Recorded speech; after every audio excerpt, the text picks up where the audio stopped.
Brian Hayes. I respect him as a person, as a ball player. My goodness, is he having a terrible season. Good morning to you. Good Wednesday morning. I'm Dejan Kovacevic of DK Pittsburgh Sports, and this is Daily Shot of Pirates. It comes your way bright and early every weekday. If you're into football and or hockey, I also offer daily shots of Steelers and Penguins in the same place that you found this. Padres 6, Pirates 0 last night. There isn't a ton to say about this one. Long, weird delay because the outfield tracks got jammed up again. That's happened quite a bit in recent years. Probably the only area in which the world's greatest ballpark has shown its age. From there, the starting pitchers got knocked out, and you know how that goes. The hitters ended up striking out 13 times. Hayes accounted for 2 of those, including the final out. And Hayes' numbers, they're almost beyond belief. They're so bad. He's currently got a 583 OPS. If you don't know what that is, it's probably the perfect catch-all offensive stat. On base plus slugging percentage puts everything into one equation, including your walks, your power, your everything. His OPS is the absolute worst in all of Major League Baseball at any position among players who have enough plate appearances to qualify for the batting title. Rock bottom.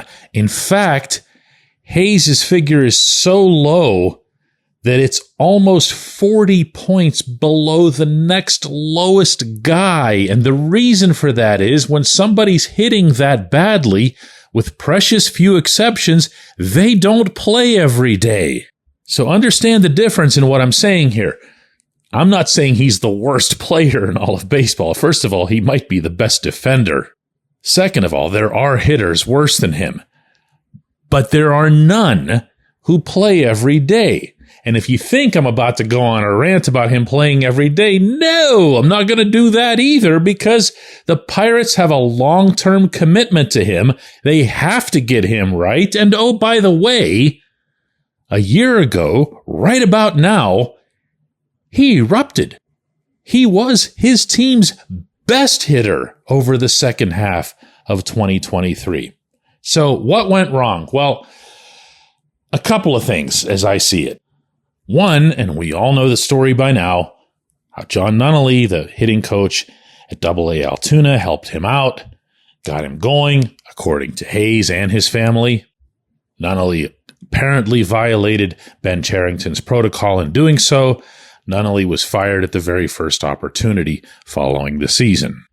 2, fixing hitters isn't exactly Andy Haynes' strength, so there's been no answers on that front from the hitting coach, the current hitting coach, the one who apparently would have been offended that a minor league coach could do his job better than him, to the extreme that it would cost Nunnally his job.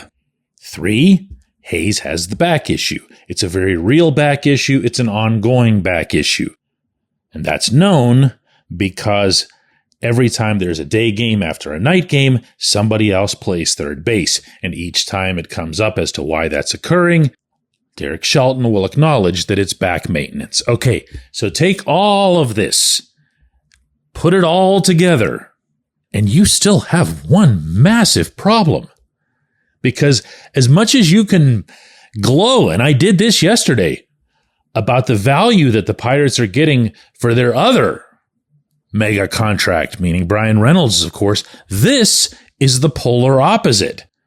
No one anywhere would want to pay even a fraction of this money to an all-glove, no-hit player at a power position on the field. When you talk about power, I can read you all the OPSs and everything else here, but listen to this. He's had no home runs since June 18th. That's almost 2 months. In the most recent 15 games, there was a nice little spurt there in early July that might have led some people, and it led me into thinking, all right, he's kind of working his way out of this. In the last 15 games, Hayes has batted 56 official times, has only 12 hits. That's a 214 average. 0 extra base hits. We're not even talking about home runs here. He's not even putting significant swings on the ball. It's not going anywhere. He had 2 hits in the opening game of this previous series against the Diamondbacks. Having covered that, I can attest that neither of those hits would have penetrated a wet paper towel. He just can't hit anymore. And that, by the way, is not the default for Hayes. As he was coming up through the system, and then, of course, once he arrived in the COVID season, all he did was smoke the ball. He didn't have enough launch angle, so he still wasn't getting the hits and the results that he wanted, but he would murder it consistently and to all fields, to the extent that even when he'd get into a statistical slump, you'd say, whatever. I mean, he's going to get out of it. He's just killing the ball. It's eventually going to find some grass. That's not this. This is bad. This is scary. This is looking at that contract and wondering how you can eat it. Terrifying from the Pirates' perspective. And no, to repeat, you just don't bench that. I mean, I guess, look, if you got to the point where, you're in the playoffs or whatever, although that's starting to fade by the day. Pirates are back at 500 now. And the teams that are immediately ahead of them are the ones beating them. If that were to happen, you could look at some other way to work around it. Maybe try Isaiah Kiner-Falefa at the position, and Nick Gonzalez is back, and you have the rest of your infield filled. But benching him's not a solution. Having him become some sort of, utility third baseman isn't a solution. This is Pittsburgh. You can hide long-term mistake contracts in New York and in Los Angeles. You can't do it in Pittsburgh. Man, I mean, I don't have ideas here. I really don't. I wish I did. When we come back, J1Q. This portion of Daily Shot of Pirates is brought to you by our friends at North Shore Tavern. That's directly across Federal Street from PNC Park. It's home of Steak on a Stone, an eating experience, underscoring the word experience. The steak is brought to you partially cooked on an 800-degree stone, and you do the rest. It's a ton of fun, it's a great meal, and it's a baseball atmosphere like no other in Pittsburgh. North Shore Tavern, right across Federal Street from PNC Park.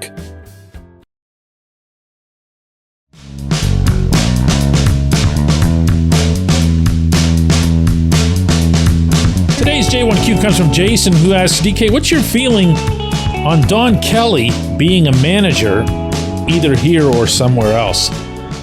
My feeling on Donnie, first of all, is that he's just one of the better people you'll ever encounter, not just in baseball, not just in sports, but in any walk of life. And I've felt that way about him since covering him in his playing days, and couldn't have been happier than to see him go on and have the success that he did as a player in Detroit. He is Derek Shelton's, I was going to say right-hand man, but he's usually off to his left. So I'm going to say left-hand man. If you think about where they stand in the dugout, Shelton's usually right up against that railing. And they do communicate on almost everything. I know that from talking to them about it. I know that from every single time you bring up anything with Shelton, any sort of key decision, whether it was controversial or a good one or whatever. He'll use the word we, or he'll say me and Donnie. They do everything together, including spelling out the rotation with the help of Oscar Marine, setting the way they're going to attack things strategically, even over a longer term. How do they handle the wheel play? How do they do this? How do they do that? So I'm prefacing it that way to stress here that if you don't like the way Shelton manages, and a lot of you don't, even if you're just momentarily mad at him, then there's a really, really good chance that you're not going to like the way Kelly would manage. I can go back to, what's a good example here? Fairly recent. franchise history. How about Gene Lamont? There's one. He was the successor to Jim Leland. A little bit of a different personality, but one of the first things that I recall people talking about as he took over was, oh, that's exactly what Leland would have done. He doesn't quite have Leland's personality, and he didn't, but he's doing a lot of the same stuff.